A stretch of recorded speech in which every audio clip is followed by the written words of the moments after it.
6 बीघा हम तू घबरा गईलू इतने बा पूरा काटे तो के काटे अभी हम तलाव में कर बीघा बा 10 बीघा तो वैसे पड़ल बा। अच्छा हमसे ना कटाई सुना काहे ना कटायत बताई करो सुना बताओ थे सुनाओ कैसे राजा जी कैसे राजा जी के हुआ के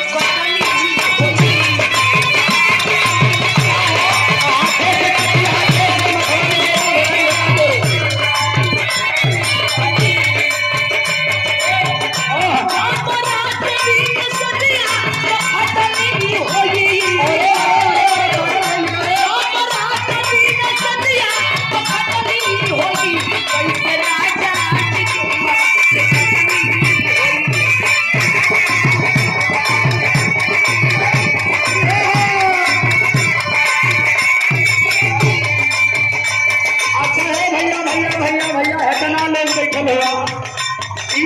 बिया हमारे से भयल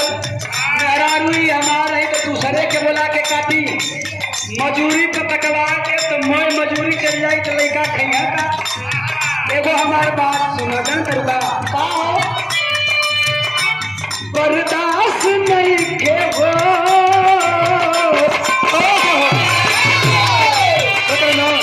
सुनत नहीं हो बर्दाश्त नहीं के हो रानी बतिया तो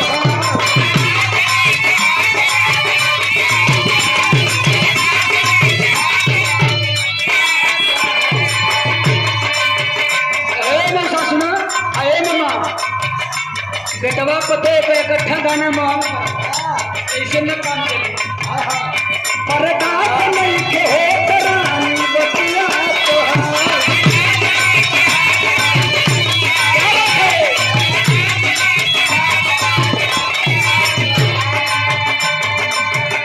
एक बार सुनना चका हाथ जोड़ के तो से कहत नहीं आओ लाके छोड़ जाएगा लाके छोड़ जाई खतवा में केहू आ गला अच्छा ये करू काम करे खेती के ठिकाने ले हैं ठिकवा तू न ले मुझे के ले आओ ले लाओ खतवा में केहू आ गला बर्दाश्त नहीं के हो रानी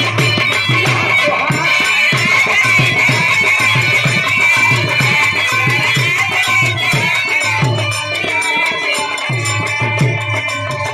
सुना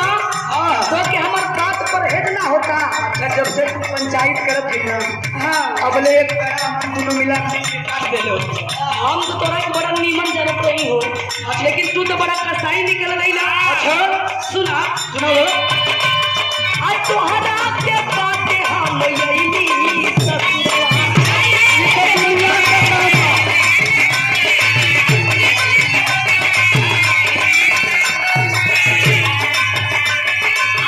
दिया पिटनी ना कैली हरा कटिया दौरी ना कइलू अरे आखिरा खली हो गोड़े जमीन पर गोड़ ना धइलू नहीं धइले हई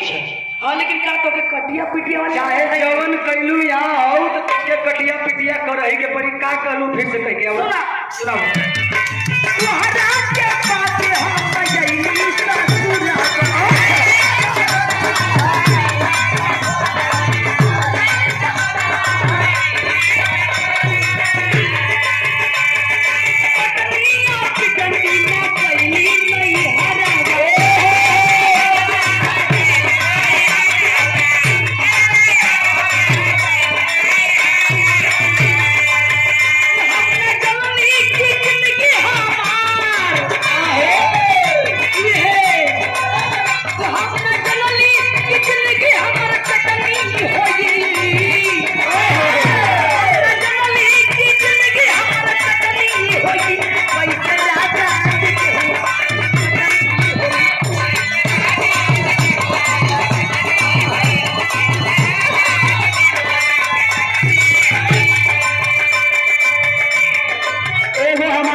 इतना लौकत है ना तनी से हमार बात सुनो तो के विश्वास न होकर है गांव जवार के लोगन से पूछ लो का हो बताई बोला अमन के भरोसे बात पूरा परिवार है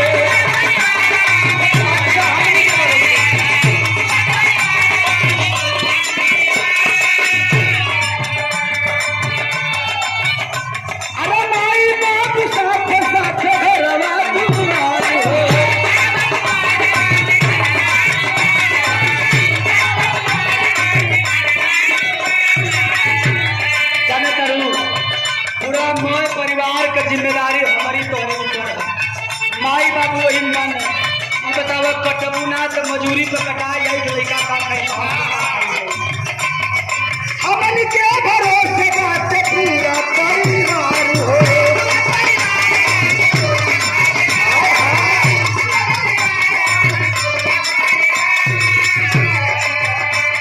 हमारी बाप साथ साथ घरवा दुआर हो